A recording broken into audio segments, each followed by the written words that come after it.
Kaya pala po. Hili ko! Tumba! Oh, hilaw! Ilaw lang yan eh. Ayun oh! Ano mo sir? Marami pang bigay. Ayun, tanggal mo yun. Oh! Oh! Ayan mga po, nag-prepare nga ako dyan na gagawing istante doon sa tindahan ni Madam. Pasyat up. Yan, dito ko na nga, sinimulan ko na ang pag-welding ng istante na pinagawa ni Madam. Ayan nga, kasama ko dyan si Pinsan GC.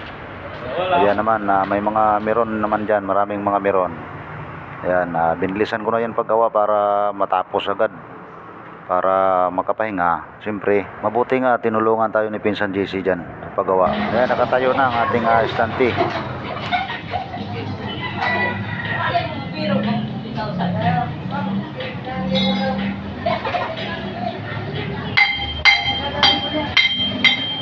Yun o, napadaan nga si Pinsan Gary at napakwento sandali. At ayan, pinaspasan ko na pag-welding yan. Pag ganyan talaga mga po ang magwi-welding, ang bilis-bilis no. Nako, bilis lang siguro matapos ng project pag ganyan kabilis. Ayan, shout out pala sa lahat ng mga merons dyan na nandyan sa ginagawa ko. Ayan, si Pinsan GC at naglinis-linis na rin siya. Siyempre para malinis. Kasi baka makita na mayari na makalat dyan, baka mapagalitan pa si Pinsan GC.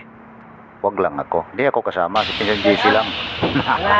Ayan, shout out kay Noisky. Ayan, pumunta yan dito sa pinagawa ko eh. Shout out sa'yo, idol.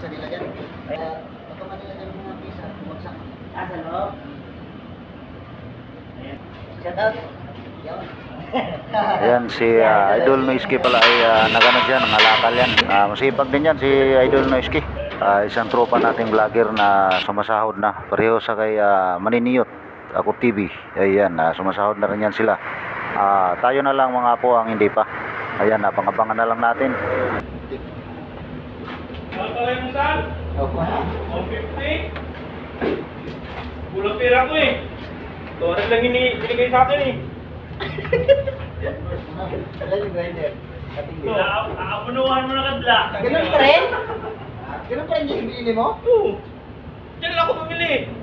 Pwede yan, makaputol din yan.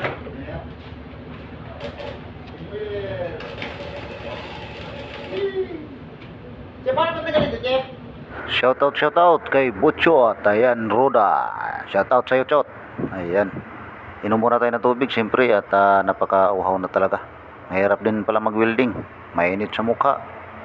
Ayan, pag may nahina talagang mata mo dyan, sigurado di ka makagising kinabukasan. Pagtulog mo pa lang sa gabi, sigurado na yung magbuhang-buhangin na yung mata mo. Kaya pasanayan lang yan sa pag-welding mga po. Inayos ko naman dyan yung sahig ng istante mga po.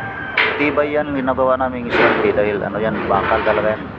Kuha yan, tubo ba? Yan, tubo, matibay yan. Maganda yan.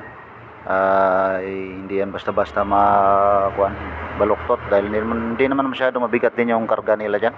Mga ano lang, mga shock lang. Kaya matibay yan mga po. Saka yung mga bakal na yan nakatambak lang yan sa bahay nila Madam. Kaya yan ang ginamit namin. I-advise ko kay Madam na yan na lang gagamitin para hindi magtambak doon sa bahay nila. Kaya yun, pumayag naman siya. Ayan ang inano namin, ginamit namin, ginawa namin istante. Kasi yung istante nila bumagsak na. Ay delikado pag may mabagsakan. Kawawa talaga sa loob. Ay paano kung di makita, kawawa yung tao sa loob pag mabagsakan. Kaya gumawa kami ng istante na matibay. Ayan, sinubukan na namin ipasok kung kasya ba talaga doon sa loob. Dahil para maayos yung mga kalat pa. Ayan, ang finish ko na istante na ginawa mga po. Ayan o. Ayan. Huwag na daw pinturahan, sabi nila. Okay na daw yan. Okay na. Siyempre, naghabol kami ng dyan, ng araw dahil may simba dyan sa ginagawa namin. May nagsasamba dyan. Kaya binilisan namin paggawa. Bagay basta kompleto lang sa gamit mga po, mabilis lang yan, mabilis lang gawin. Ayan, hirap na kami dyan pasok. Dahil masikip, nandyan yung mga shock, mga gamit. Ang isang bagay mga po, pagtulong-tulong, mabilis lang yan. Hop, liko! 1, 2, 3! Hop! Hoy! Sama. 1, 2, 3! Ay! Pasok na! Hop! Baba! Kaya pala po. Hili ko! Tumba! Oh, hilaw! Ilaw lang yan eh. Ayun o! Ano mo sir? Marami itong bigo. Ayaw, tanggal mo yun. Sige. Ano pala? Letra yun. Ilang? Hindi yun, sige. Oh! Ganun lang. Yo! Ha? Sige, putasan mo. Sayang yung sakurir. Oh.